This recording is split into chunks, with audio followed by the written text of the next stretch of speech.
Catherine Massey. I'm Catherine Massey's sister. You killed my sister.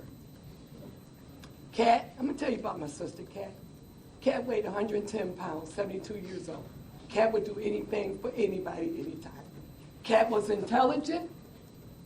She was a teacher. She was my best friend. She was anything at any given time. Cat was a protector. If Cat saw you, she probably went in her pocket and gave you some money, even though you didn't need it. Cat was an aunt. She was a great aunt. She was a cousin. She was a friend. Cat said she was a committee of one. There's nothing Cat wouldn't do for people. I want personally to choke you and leave my fingerprints on your neck because it was unnecessary. You leave 200 miles to come to Buffalo. You don't even know any black people. 95.7, that's what they said for the census in your time. You don't know an Indian, a Mexican, nobody. Your little punk ass decided to come and kill my sister. I talk to Cat every single day. You know, make Cat happy kids. Cat didn't have any children, but she said she had 34,000. That was the number of kids in school. Cat had so many children, our mind went boom with her own money. There's nothing Cat wouldn't do for anybody. You know what made Cat happy? Us cutting grass that we don't even own. That made my sister happy. That's what I was doing when you killed Cat. I was doing her lawn. I was there 8 hours with my family. Banging the couch. Is my sister okay? You blew off her fucking back of her head, man. 110 pounds. 72 years old. I want to, you better stake those places. You better say, cops, thank y'all for protecting me, because I will hurt you so bad. You have made me sick. You got my family crying. I miss my sister every day. I live 3 doors down from Cat. I talk to Cat 4 times a day. My brother Ward goes up there and sit in the park where Cat like to be. My son called Cat triple black because she was so proud of her heritage. My nephew said Cat was a saint among sinners. My sister, Catherine Massey, was a great person. Cat didn't hurt anybody. None of their family did. You gonna come to our city and decide you don't like black people. Man, you don't know a damn thing about black people. We're human. We like our kids to go to good schools. We love our kids. We never go in no neighborhoods and take people out. Don't do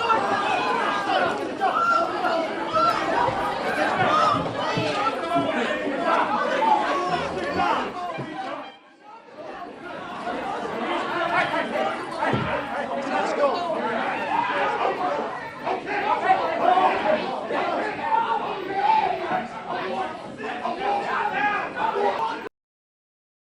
Well, as you see, Peyton Gendron just got sentenced to life in prison without the possibility of parole for his participation in the murder he created that involved the victims at Top Grocery Store back in Buffalo, New York.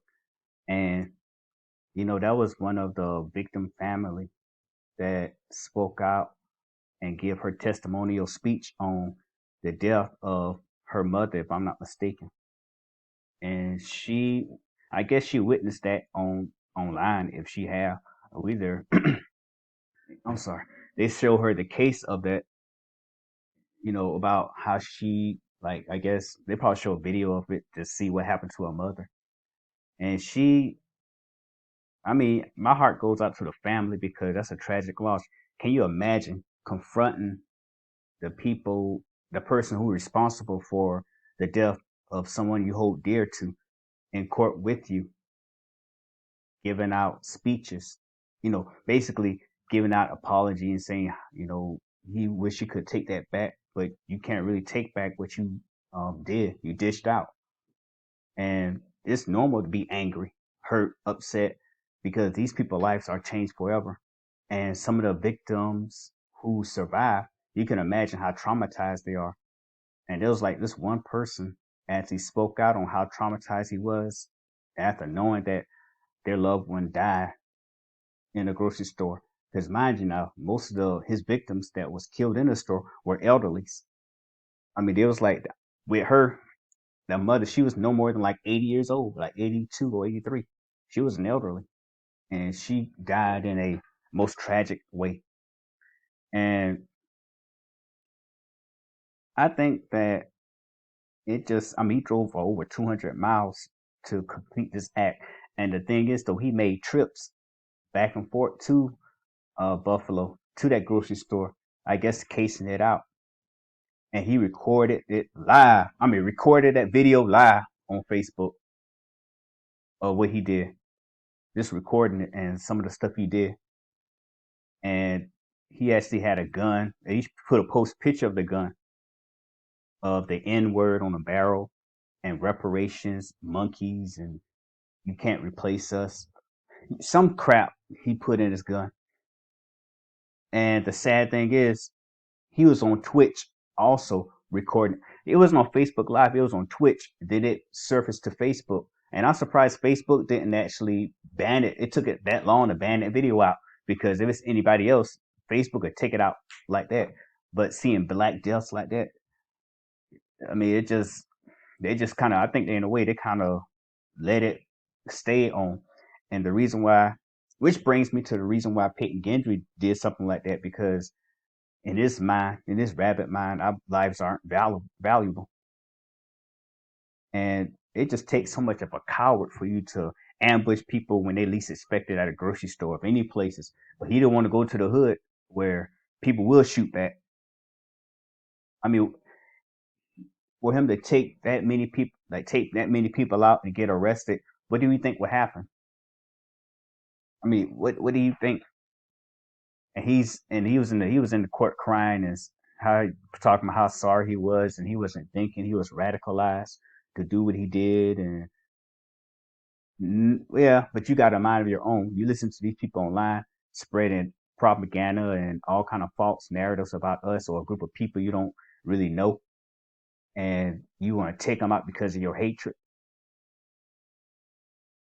Well, it was so many victims that spoke out on it. But I put this in particular because this video actually got more attraction to its audience, to the court audience of the court, and they had to escort Peyton Gendron out. Man, if I was one of those police officers, I was kind of like, I look the other way, like I ain't see nothing. But of course, you got to do the right thing. This part of your job is to keep order in the court. But the judge need to understand, this is the first time in like months, almost a year, that they confronted the person responsible for killing a family member or a loved one, or what I'm saying, a loved one or anybody that of that matter that has a special relationship with them. And well, 30 years, to my opinion, I think that's fair, because he's gonna basically suffer and think about more of what he did. But I would probably prefer the death penalty, because I don't really believe in death penalties like that. But when it comes to situations such as what he did, with the intent, hatred of killing a group of people that he don't even know, who haven't done anything to him, I think a death penalty is justified, because he took a life, so many lives, and multiple people at that. And he also stated that on YouTube, he look at YouTube videos to learn how to use a AR-15, or like a Bushmaster. I think he had a Bushmaster rifle. He learned how to use that with the intent of killing these folks. But tell me what you think. What's your opinion? You think he should have gotten uh, death penalty, or you think the judge was fair? But I think it's the latter. But that's my opinion. He should have gotten death penalty. But life is good enough. And if you do get life, if he gets sent to Gen Pop, where a lot of people know him and know his situation, it won't end. What I'm saying? He gonna be like living in hell. But tell me what you think.